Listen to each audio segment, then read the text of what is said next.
데살로니가전서 3장 1절부터 5절까지 한 절씩 교독하겠습니다. 너희는 우리의 영광이요 기쁨이니라. 이러므로 우리가 참다 못하여 우리만 아덴에 머물기를 좋게 생각하고 그리스도의 복음을 전하는 하나님의 일꾼인 디모데를 보내노니 이는 너희를 굳건하게 하고 너희 믿음에 대하여 위로함으로 아무도 이 여러 환난 중에 흔들리지 않게 하려 함이라.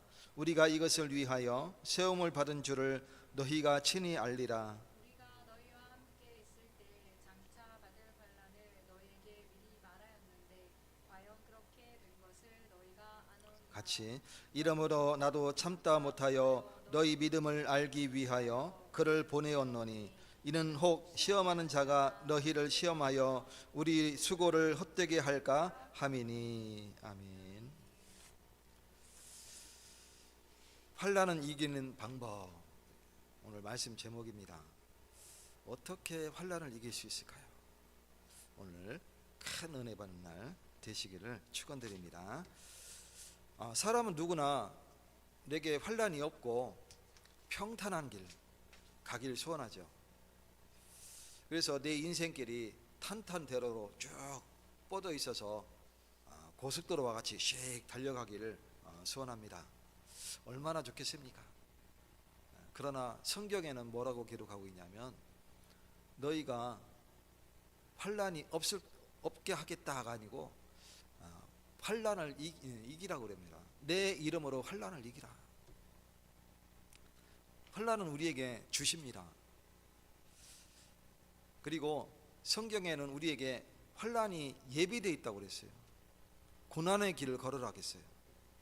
평탄한 길을 가라가 아니고 고난의 길을 걸어가라. 그래서 우리는 그것을 걸어가면서 그러면 어떻게 이 고난을 이겨나갈 수 있는지 우리가 봐야 되겠습니다.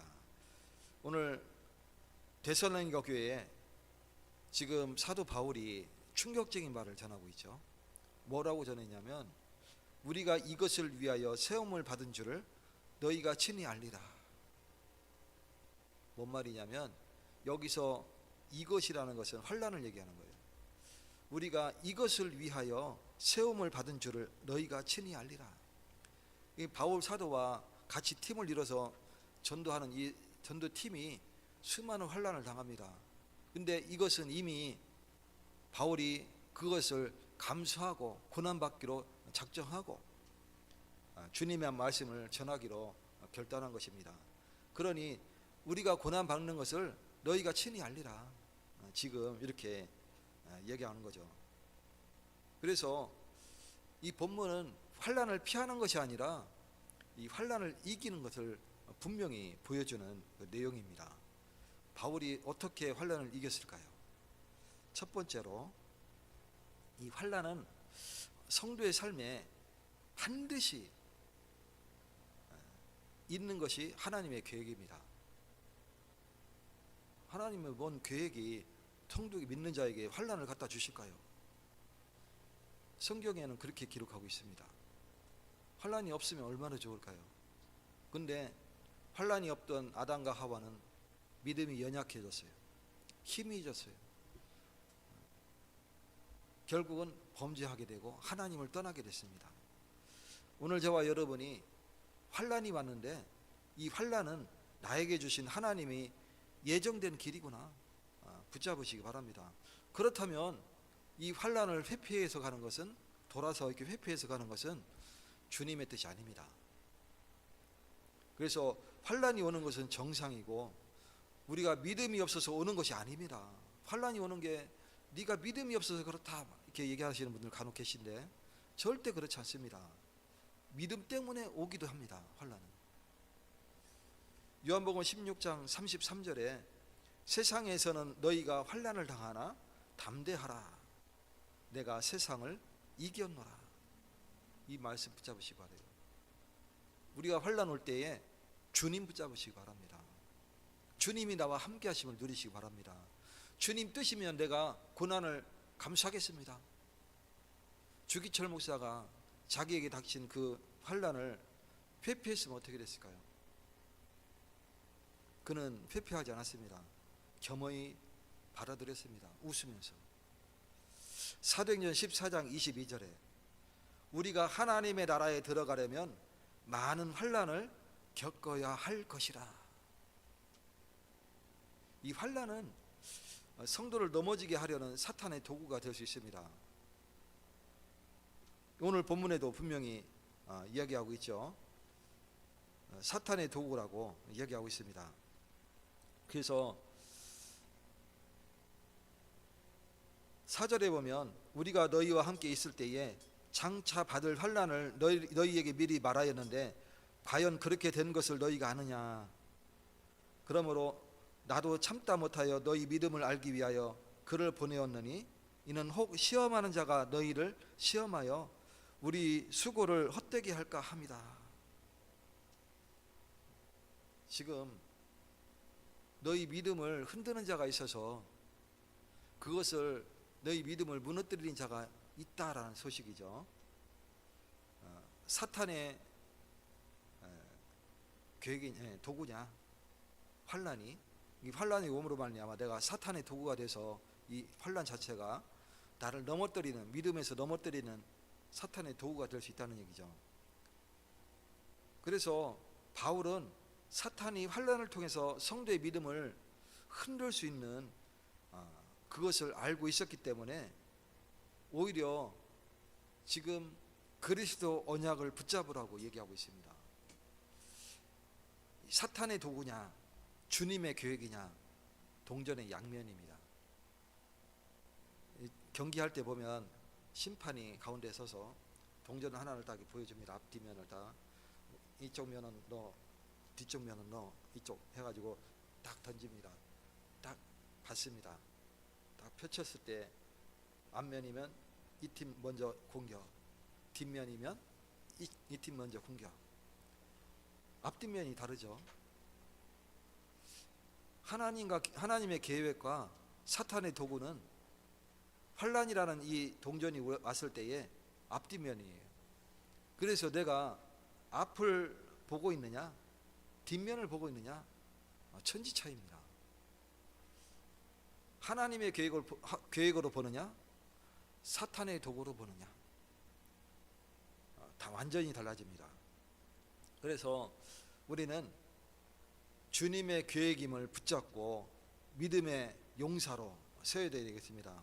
5절에 보면 이는 시험하는 자가 너희를 시험하여 우리의 소굴을 헛되게 할까 함이니. 사탄의 도구로 쓰임받지 마시기 바랍니다. 이것은 분명한 하나님의 계획이구나, 이것을 붙잡으시기 바래요. 그래서 간혹 내가 선물로 표현을 하는데, 우리가 선물을 받잖아요, 그죠? 근데 이 선물을 그냥 툭 주지 않고 포장지로 예쁘게 포장을 해서 줘요. 포장지 안에는 뭐가 있는지 잘 모르잖아요, 그죠? 받는 사람은. 근데 이 겉으로 보이는 이 포장이 어떤 때는 좋은 행복이라는 포장미를 해가지고 그 선물을 줄 때 있어요. 또 때로는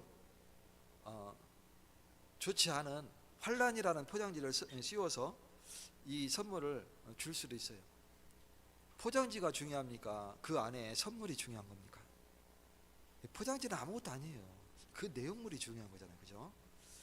그래서 하나님이 우리에게 선물을 주실 때에 어떤 포장지를 써서 우리에게 주느냐는, 우리가 그걸 받을 때에 포장지만 보고서 뜨거라 이렇게 하면 선물을 내가 그거 안 받겠어 이렇게 하는 거와 마찬가지죠.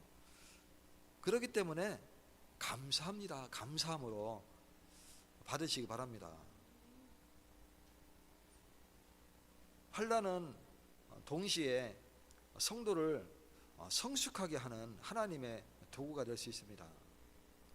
그렇기 때문에 환난은 나를 파괴하는 파괴의 도구가 아니라 나를 성숙하기 위한 하나님의 계획이고 과정입니다. 로마서 5장 3절과 4절에 보면 환난은 인내를, 인내는 연단을, 연단은 소망을 이루는 줄 알미로다. 주님이 우리를 단련하여서 정금같이 쓰시려고 우리를 부르셨습니다. 그래서 때로는 환난도 주시고, 때로는 슬픔도 주시고, 때로는 고난도 주시고, 고통도 주시고 하시는 거예요.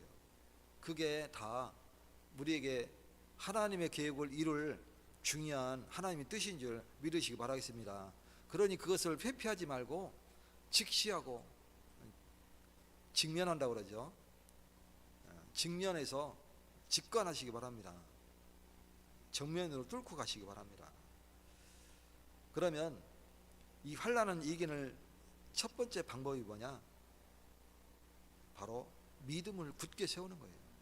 오늘 본문 2절에 보면 우리 형제 곧 그리스도의 복음을 전하는 하나님의 일꾼인 디모데를 보내노니 이는 너희를 굳건하게 하고 너희 믿음에 대하여 위로함이라. 환난은 믿음을 흔들기 때문에 믿음을 점검을 해야 됩니다. 환난이 올 때마다 내가 믿음이 흔들려요. 이거는 사람인 이상 누구나 똑같습니다. 환난이 오면 믿음이 흔들려요. 그러나 우리는 잠깐 흔들릴지라도 믿음을 굳건히 할 것은 바로 그리스도 언약을 우리가 붙잡았기 때문입니다.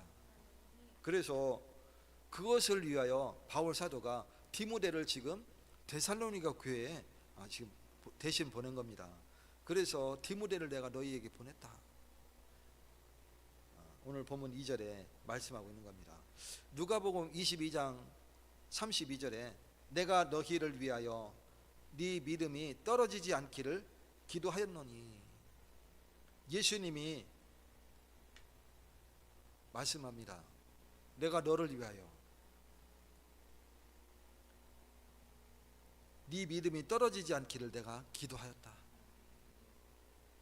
예수님이 지금도 보좌 우편에 서셔서 우리를 위하여 두 손을 모으시고 기도하는 줄 믿으시기 바랍니다. 믿음은 내 감정이 아닙니다. 내 감정이 뜨거울 때 믿어지고 내 감정이 식어버리면 믿음이 사라지는 그런 감정이 아니에요. 믿음은 내가 붙잡아야 되는 붙드는 대상인 겁니다. 그래서 내가 마음이 식었을 때도 내 마음이 뜨거울 때도 늘상 붙잡아야 되는 게 뭡니까? 믿음이에요.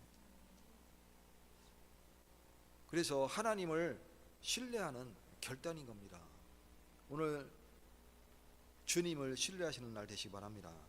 고린도후서 5장 7절에 우리는 믿음으로 행하고 보는 것으로 행하지 아니함이로다. 세상이 갈수록 유지경 속으로 가잖아요, 그죠? 지구상의 인구가 지금 70억 인구죠. 80억 인구입니까? 불과 100년 전에 이 땅의 인구가 얼마 정도 됐을까요? 15억? 뭐 20억도 안 됐을 거예요. 근데 인구가 지금 폭발적으로 늘어나 있잖아요. 늘어나 있다는 얘기는 뭐냐면 그만큼 먹을 식량이 풍족하다는 뜻이에요. 식량이 없으면 인구가 주는 겁니다. 식량이 늘어나는 것은 당연히 먹을 게 있기 때문에 인구가 늘어나는 거예요. 이게 당연한 거예요. 이거는 하나님이 만들어 놓은 자연의 섭리죠. 이 동네에 고양이가 잔뜩 있는데 어떻게 하면 고양이 없앨 수 있습니까? 고양이가 먹을 음식을 다 치우면 돼요. 우리가 고양이 음식이 얼마나 많습니까? 막 쓰레기 봉투 내놓으면 뜯어갖고요 싹 빼먹어요. 고양이가 다 돌아다니는 거 보면 다 토실토실하게 살쪄 있어요. 근데 음식 쓰레기만 잘 해도 고양이 사라질 거예요. 고양이 사라지면 어떻게 될까요? 하수구에 쥐가 넘쳐납니다. 그러면 또 쥐 어떻게 없앨까요? 쥐 먹이를 없애야 돼요. 그다음 또 하수구 다 청소해야 돼요. 깔끔하게 다. 그렇게 할 수 있어요 매번? 못하죠. 우리가 감당을 할 수 없는 거예요. 다 식량이 있기 때문에 그 개체가 수가 늘어나는 거예요. 근데 이 지구상에 식량이 그렇게 남아도는데 한 해에 태평양 바닷속에 버리는 밀가루가 엄청나다고 합니다. 왜? 식량 가격을 조정해야 되니까. 그래서 아프리카에서는 식량이 없어서 굶어 죽고 있는데 그 식량을 바다에다 그냥 막 다 버리는 거예요. 가격 조정해야 되니까. 저도 그 소식을 듣고 깜짝 놀랐어요. 매해 그렇게 한다고 합니다. 그래서 그러면 더 인구가 더 많이 늘어났겠죠. 그래서 이게 참 세상은 요지경이구나. 성경에 보면 마태복음 24장에 너희가 난리와 난리의 소식을 듣겠으나 두려워하지 마라. 삼가 두려워하지 마라. 이런 일이 계속 있어야 되겠으나 이것이 끝이 아니니라 그랬어요. 민족이 민족을 대적하고 나라가 나라를 대적하고 각처에 지진과 기근이 끊이지 않으리니. 그러나 이때에 믿는 자들이 일어날 거라고 그랬어요. 그러면서 모든 민족에게 복음이 증거된 후에야 끝이 오리라. 우리는 세상을 보면서 민족이 민족을 대적하고 난리가 나고 어떡하나 막 하면서 기도합시다. 그게 아니라 우리는 복음 전할 생각해야 돼요. 중요한 얘기입니다. 그런 일은 앞으로 더 일어난다고 그랬어요. 갈수록 더 심해져요. 갈수록 더 살기 좋아지는 세상이 아니라 갈수록 더 혼란해지고 국가와 민족이 서로 대적하고 각처의 기근과 지진이 끊이지 아니하고 지금 일본에 지진 난리가 나죠. 지금 그 주기가 계속 짧아지고 있습니다. 어마어마한 화산이 예고되고 있다는데 거기만 그렇습니까? 지금 우리 백두산 이 화산도 언제 터질지 몰라요. 이 지구상에 역대 없었던 대화산 폭발이 예고되어 있어요. 가장 큰 화산이죠. 고구려가 멸망하게 된 고구려가 아니고 발해가 멸망하게 된 결정적인 이유는 뭐냐면 거란에 무너졌지만 각처에서 독립운동이 회복운동이 일어나야 되는데 그것을 못했던 이유가 백두산이 폭발했다고요. 역사에는 간략하게 기록되어 있지만 그 화산이 어마어마했기 때문에 지구상에 유례 없을 정도로 대화산 폭발을 했기 때문에 늘 하늘이 붉은 거예요. 남아있는 사람들도 늘 하늘이 붉으니까 불길에서 다 떠났어요. 그 땅을. 그래서 한동안 조선 말기까지 그 땅이 비어있는 땅이었어요. 인구가 별로 안 됐었어요. 땅덩어리가 엄청난데도 그 땅이 굉장히 비옥하잖아요. 날씨는 춥지만 추워서 벼농사는 힘들지만 밀농사 아주 잘 됩니다. 그 외에 잡곡이 굉장히 잘 자라는 데가 바로 그 땅이에요. 근데 그 지역에 사람이 살진 않았어요. 그만큼 이 땅도 지금 이 한반도도 위험 지경에 처해 있다는 뜻이죠. 갈수록 더해져요. 그러면 우리는 이것을 위해서 뭐 해야 됩니까? 우리는 복음 전해야 됩니다. 우리는 예비된 제자 찾아 세우는 거예요. 주님의 뜻을 이루는 거예요. 이것이 우리가 할 일입니다. 그리고 그 환난 속에서 우리의 믿음을 지키는 것이에요. 큰일 났구나 이게 아니라 우리의 믿음을 지키는 것이에요. 이것도 주님의 뜻이구나. 문제가 없어지는 것이 승리가 아닙니다. 절대 그렇지 않습니다. 내 믿음이 무너지지 않는 것이 승리하는 겁니다. 문제 해결되면 승리한 겁니까? 아닙니다. 내 믿음이 무너지지 않는 것이 승리하는 겁니다. 히브리서 11장 38절 이런 사람은 세상이 감당하지 못하느니라. 사탄이 건들지 못해요. 얘는 아무리 건드려도 소용없구나. 제가 초등학교 때 어머니가 한 번씩 종아리를 한 번씩 때렸어요. 이렇게. 근데 종아리 다리 걷어 하면 뭐 무섭잖아요. 막 떨면서 막 이렇게 다리 걷었거든요. 근데 좀 대가리가 컸어. 이거 죄송합니다. 머리가 머리가 컸어요. 이제 고학년이 됐어. 내가 잘못했는데 어머니가 다리 걷으래요. 그냥 걷었어요. 때리는 대로 뭐 아야 소리도 안 하고 막 이런 것도 안 하고 그냥 맞았어요. 어머니가 나를 보더니 내팽개치더니 그들은 종아리를 이제 손을 안 대시는 거예요. 배철이가 소용이 없으니까 배철이가 소용이 없으니까 손을 안 대시더라고. 사탄도 그래요. 아무리 건드려도 이놈은 소용이 없구나. 주님을 믿는 믿음이 흔들리지 않는구나. 이런 사람은 세상이 감당하지 못하느니라. 그와 같은 믿음 있는 사람이 되시기를 축원드립니다. 환난을 이기는 두 번째 방법은 3대지죠. 환난을 이기는 두 번째 방법은 서로를 위로하고 돌보는 것입니다. 우리가 교회 공동체로서 서로 위로해주고 그리고 보듬어주고 안아주고 상대방의 형편을 살펴주고 이걸 사랑이라고 합니다. 정죄하고 비난하고 네가 어찌 그럴 수 있느냐, 네가 믿음의 사람이 그럴 수 있느냐, 이것은 그 사람을 두 번 죽이는 거예요.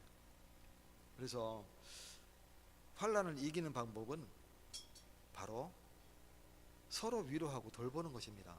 돌봄이라는 거 알죠? 비난하고 정죄하는 게 돌봄 아니잖아요, 그죠? 돌봄이라는 것은 사랑으로 감싸주고 키워주는 거예요. 돌보아주는 게 그게 돌봄이죠. 하나님의 사람을 통해서 위로하는 거예요. 바울 사도가 내 아들아 하는 그 디모데를 지금 데살로니가 교회에 보냈어요. 그 얘기는 뭐냐면 이 디모데가 단순한 방문객이 아니라는 뜻이에요. 하나님의 위로가 되는 도구란 뜻이에요.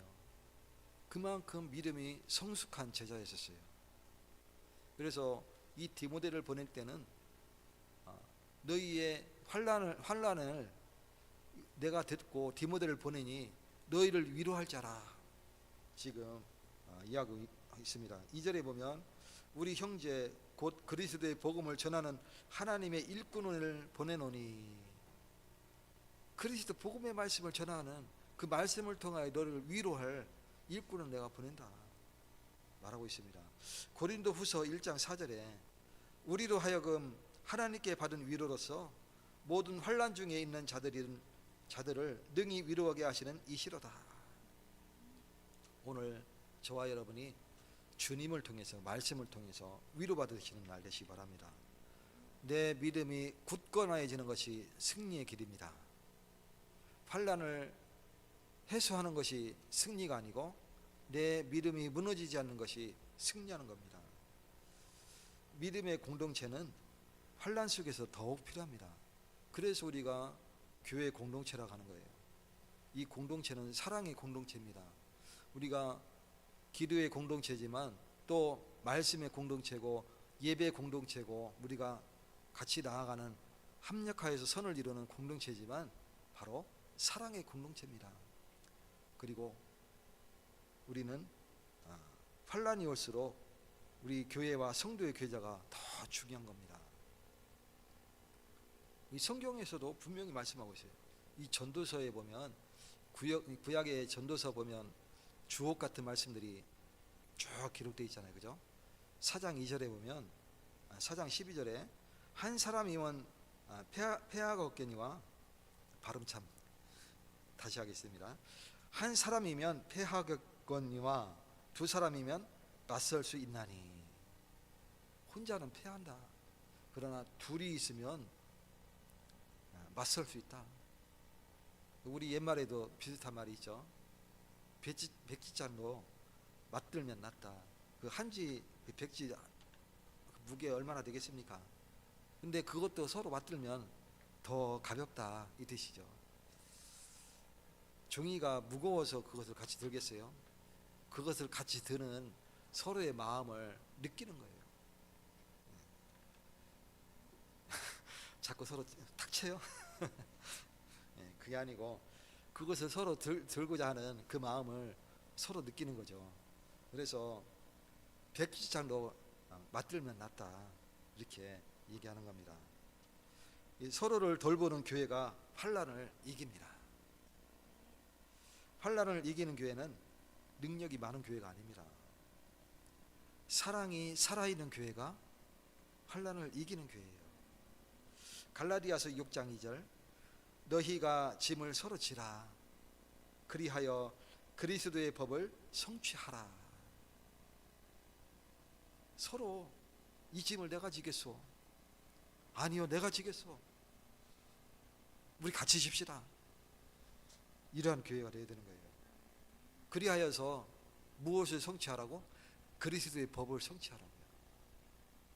요한복음 13장 35절에 너희가 서로 사랑하면 이로써 모든 사람이 너희가 내 제자인 줄 알리라.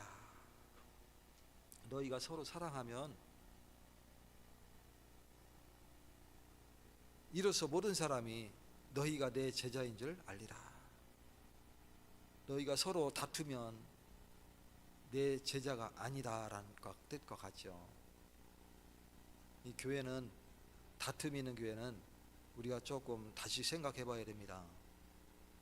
우리가 사랑이 있는 교회가 되어야 됩니다. 우리 예사랑 교회가 사랑이 흘러 넘쳐서 지역에 이 사랑이 가득하는 사랑의 물이 흘러서 모든 사람이 그 사랑의 물에 젖어버리는 그런 기회가 될 줄 믿습니다. 결론적으로 환난을 이기는 사람은 문제가 없는 사람이 아니라 믿음을 끝까지 지키는 사람이 환난을 이기는 사람입니다. 오늘 이 말씀 굳게 붙잡으시고 한 주간도 이 언약 안에서 승리하시기를 예수 그리스도 이름으로 축원드립니다. 하나님 감사드립니다. 하나님의 소중한 귀한 말씀을 우리에게 주셨습니다. 우리의 믿음은 어떤 환난과 고통이 올지라도 회피하는 것이 아닌 믿음으로 서는 것인데 하나님 믿음으로 이 모든 것들을 이길 수 있는 힘을 더하여 주시옵소서. 한 주간도 언약 안에서 승리할 수 있도록 우리에게 성령으로 충만히 역사하여 주시옵소서. 예수 그리스도 이름으로 기도 올리옵나이다.